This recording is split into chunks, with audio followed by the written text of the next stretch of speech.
د ښځې سرسایه په خاوند نه ده واجب، د بالغ اولاد سرسایه په خاوند په پلار نه ده واجب. که ورکوي نو ورکولی شي، خاوند د ښځې سرسایه ورکولی شي، خاوند د بالغ اولاد سرسایه ورکولی شي، خو واجب په د خپله سرسایه ده چې کله دی مالداري او نابالغه بچي چې غریبانان وي د هغې سرسایه په ده باندې واجبه ده، دا به دی ورکوي. سرسایه چاله نشي ورکولی او چاله ورکولی شي. اصولو کې سرسایه نشي ورکولی. اصول څه ته وایي چې ته ترېنه پیدای، پلار مور نیکه د مور مور د پلار مور د مور مور په بره چې ته ترېنه پیدای، پلار مور نیکه د مور مور د پلار مور په بره ځه، په دې کې سرسایه نشي ورکولی، دې ته اصول وایي. دویم فروع چې ستا نه پیدای، زوی نوسې لور کړوسۍ، په دې کې زکات نشي ورکولی، سرسایه هم نشي ورکولی، زکات هم. د پلار سرسایه په لور نه کیږي. ګورې هر څومره که غریب وي، لور زوی نوسې کړوسې په کته، په دې کې سرسایه نشي ورکولی.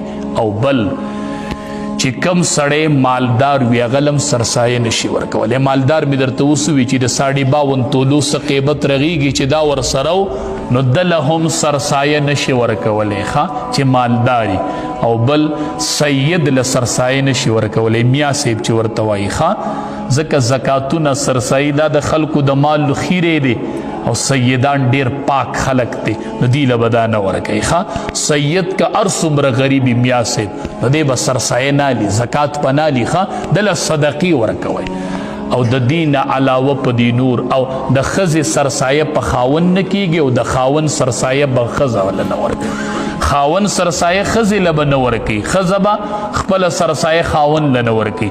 د دین علاوه نورو ټولو له ورکولی شي، لکه د رور سرسایه په خور کیږي، د رور سرسایه په رور کیږي، په ماما کیږي، په ترور کیږي، په مامی کیږي، اخوا دیخوا چې څومره دي د اصول فروع نه علاوه، خو چې غریبانان وي نو په دې باندې سرسایه کیږي، دی له سرسایه ورکولی شي. سرسایه څومره ده؟ نه دا زاړه کلیپونه زما چلیږي، د 2026 سرسایه درته وایم. اوسني کال اول ځان پوه کوئ، نبی علیه السلام به 4 څیزونو باندې سرسایه ورکول. غنم به یې ورکول، غنمو باندې ثابت ته، او د کجورو ثابت ته، او د وربشو ثابت ته، او د وسکو ثابت ته. نبی علیه السلام به د غنمو نه نیم صاع ورکو، د وربشو نه به روغ صاع ورکو، د کجورو نه به روغ صاع ورکو، او د وسکو نه به روغ صاع ورکو. خو د غنمو نه به نیم صاع ورکو.